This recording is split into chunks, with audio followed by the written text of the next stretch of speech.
Bonjour à tout le monde et heureux de vous retrouver encore pour ce temps de méditation. Nous poursuivons dans notre série sur les préfigurations de notre Seigneur Jésus-Christ dans l'Ancien Testament.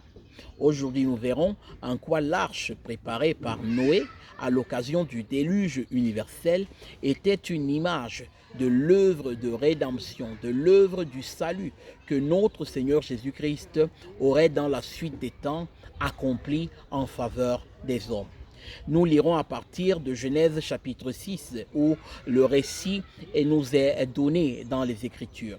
Nous ne lirons pas tous les versets, mais nous contextualiserons cet événement.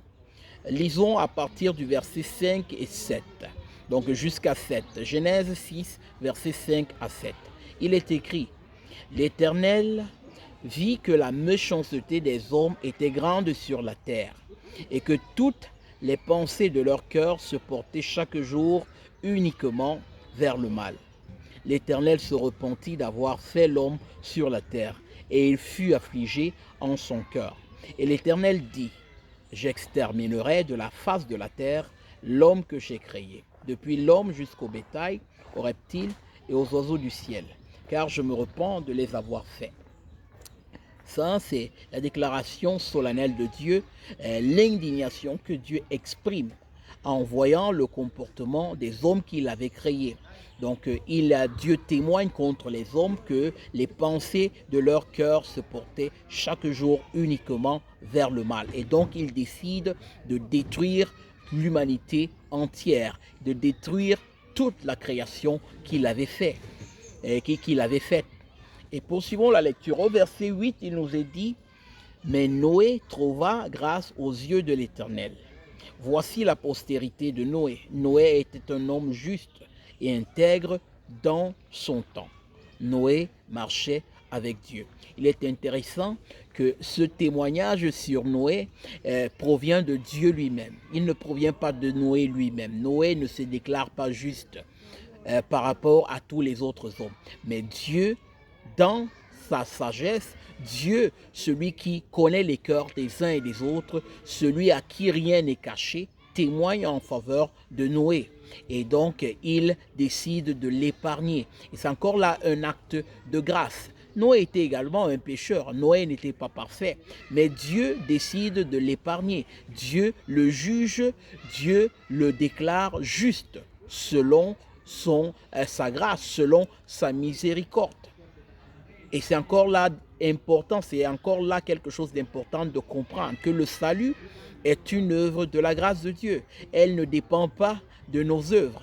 C'est Dieu qui déclare juste, c'est Dieu qui justifie, parce qu'il connaît chacun d'entre nous, il connaît toutes les pensées de nos cœurs, il connaît la méchanceté de notre cœur, il sait si notre cœur est disposé à le chercher, si notre cœur marche dans la crainte de son nom, si nous vivons justement pour l'honorer.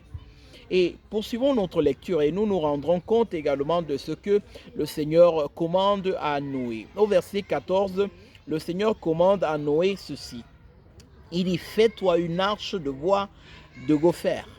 Donc, il commande à Noé de se faire cette arche de bois, selon les indications précises que Dieu lui-même donna à Noé dans la suite des versets. Donc, quand vous les lirez personnellement, vous verrez que le Seigneur donne des indications précises que Noé devait respecter dans la construction de cette arche. Et il faut signaler qu'il est estimé que Noé construisit cette arche pendant 120 ans. Donc ça, c'est un détail que je voulais vous faire noter. Au verset 22, il nous est dit que Noé exécuta tout ce que Dieu lui avait ordonné. Encore cette obéissance de Noé, cette crainte que Noé avait de Dieu. Donc il exprime cela par son obéissance.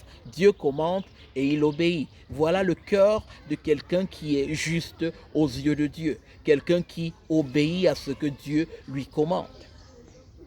Dans Genèse chapitre 7 au verset 1, après que justement Noé eut construit l'arche, le Seigneur dit l'Éternel dit à Noé: Entre dans l'arche, toi et toute ta maison, car je t'ai vu juste devant moi parmi cette génération. Encore cette confirmation de la justice, que Dieu fait à l'endroit de Noé. Il dit, je t'ai vu juste dans cette génération.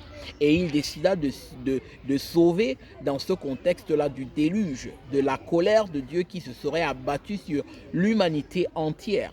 Il décide de sauver Noé et sa famille qui était composée de son épouse, de ses 3 enfants et de leurs respectives épouses. Et donc au total 8 personnes. Donc le Seigneur, et ce qui se passe au verset 7, après que Noé ait fait tout ce que Dieu lui avait ordonné, parce que Noé devait également accueillir dans l'arche des animaux de la même espèce, mâle et femelle, donc pour préserver justement certains animaux, donc la majeure partie des animaux que Dieu avait créés, donc pour que chaque couple d'animal fût également épargné. Donc ensuite pour peupler la terre comme le Seigneur l'avait établi. Et donc Noé fit tout ce que le Seigneur lui dit. Et après qu'il lui fit, il lui construit cette arche comme le Seigneur lui avait commandé, au verset 7 de Genèse chapitre 7, il nous est dit, et Noé entra dans l'arche avec ses fils, sa femme et les femmes de ses fils, pour échapper aux eaux du déluge. Verset 16 nous dit, puis l'Éternel ferma la porte sur lui. Encore une fois ici quelque chose d'intéressant. Il dit, l'Éternel ferma la porte sur lui. Donc l'Éternel est celui qui ferme la porte. Ce n'est pas Noé qui ferme la porte de l'arche, mais l'Éternel ferme la porte de l'arche, afin que personne ne puisse y entrer. Et cela nous rappelle un épisode que mentionna notre Seigneur Jésus-Christ lorsqu'il exhorta les personnes justement à croire en son évangile tandis qu'il est encore temps. Regardez un peu dans Luc chapitre 13 à partir du verset 24, à la question d'un individu qui demandait à Jésus, mais y a-t-il peu de personnes qui soient sauvées? Jésus répond de cette manière, il dit, efforcez-vous d'entrer par la porte étroite, car je vous le dis, beaucoup chercheront à entrer et ne le pourront pas. Quand le maître de la maison se sera levé et qu'il aura fermé la porte, et que vous étant dehors, vous commencerez à frapper à la porte en disant, Seigneur, Seigneur, ouvre-nous. Il vous répondra, je ne sais d'où vous êtes. Je ne sais d'où vous êtes. Quand le maître de la maison se lèvera et fermera la porte. Vous voyez, Dieu ferma la porte de l'arche. Donc il n'y avait plus à partir de ce moment-là, il n'y avait plus possibilité pour quiconque d'échapper, d'être épargné du déluge. Le seul endroit dans lequel les personnes pouvaient être à l'abri du déluge était l'arche, construite selon les indications de Dieu. De la même manière, Jésus-Christ est l'unique moyen de salut pour quiconque croit en Dieu. Dieu a disposé qu'il n'y a qu'un seul chemin, qu'il n'y ait qu'une seule voie, qu'il n'y ait qu'une seule direction, qu'il n'y ait qu'un seul individu par lequel nous devrions être sauvés. Jésus-Christ, notre Seigneur, celui-là qui a donné sa vie sur la croix afin que quiconque croit en lui ne périsse point, mais qu'il ait la vie éternelle. Jésus est cette image de l'arche. L'arche est cette image, de Jésus, cette préfiguration qui annonçait que le salut dépend de Dieu. Le salut dépend exclusivement de la grâce de Dieu. C'est Dieu qui a disposé le moyen de salut pour quiconque croit. Aucun homme ne peut se sauver par lui-même, par ses efforts. Mais Dieu, à travers son Fils unique, Jésus-Christ, ouvre les portes du salut à quiconque croit.